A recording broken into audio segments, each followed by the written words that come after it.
Guys, ನಮ್ಮ ಕಾಸರಗೋಡಿನ ಮಕ್ಕಳಿಗೆ ಕಳೆದ 7 ದಿನಗಳಿಂದ ಮಳೆಗೆ ರಜೆಯೋ ರಜೆ.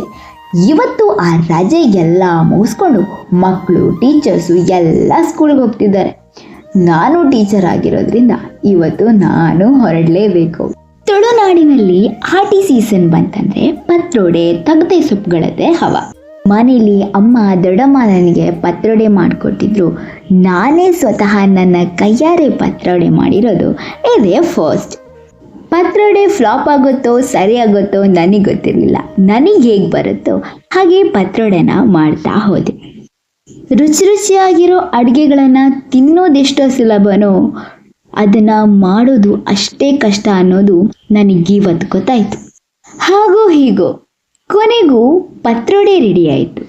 ನಂತರ ನನ್ನ ಪೂಜೆ ತಯಾರಿ ಶುರುವಾಯಿತು.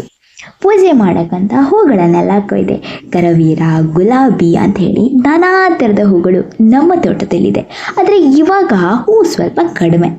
ಹಾಗಾಗಿ ಇರೋ ಹೂವು, ತುಳಸಿ ಇದನ್ನೆಲ್ಲ ಪೂಜೆಗೆ ಎತ್ತಿಟ್ಕೊಂಡೆ. ಪೂಜೆ ಮುಗಿಸಿ ನಂತರ ಶಾಲೆಗೆ ಹೊರಡ್ಬೇಕಲ್ವಾ, ಸೊ ಶಾಲೆಗೆ ಹೊರಟೆ. ಅಷ್ಟರಲ್ಲಿ ಹೊಟ್ಟೆ ಚುರ್ ಅನ್ನೋದಕ್ಕೆ ಶುರುವಾಯಿತು. ನಾನೇ ನನ್ನ ಕೈಯಾರೆ ಮಾಡಿರುವಂತಹ ಪತ್ರೊಡೆನ ತುಂಬ ಖುಷಿಯಿಂದ ತಿಂದೆ. ಇದೇನು ಟೀಚರ್ ಆಗಿ ಫೋನ್ ಯೂಸ್ ಮಾಡ್ತಾ ತಿಂತಾಳೆ ಅಂತ ಅನ್ಕೋಬೇಡಿ, ಜಸ್ಟ್ ವಿಡಿಯೋಗೋಸ್ಕರ ಮಾತ್ರ, ಆಯ್ತಾ? ಯಾರು ಎಷ್ಟೇ ಚೆನ್ನಾಗಿ ಅಡುಗೆ ಮಾಡಿಕೊಡ್ಲಿ, ನಾವು ಮಾಡೋ ಅಡುಗೆ ಅಂದರೆ ಅದು ತುಂಬಾ ಸ್ಪೆಷಲ್. ಇದು ನನ್ನ ಮಂಡೇ ಮಾರ್ನಿಂಗ್. ಇನ್ನಷ್ಟು ವಿಡಿಯೋಗಳಿಗಾಗಿ ನೋಡ್ತಾ ಇರಿ ಟಾಕ್ಸ್ ಫ್ರಮ್ ಕಾಸರಗೋಡು.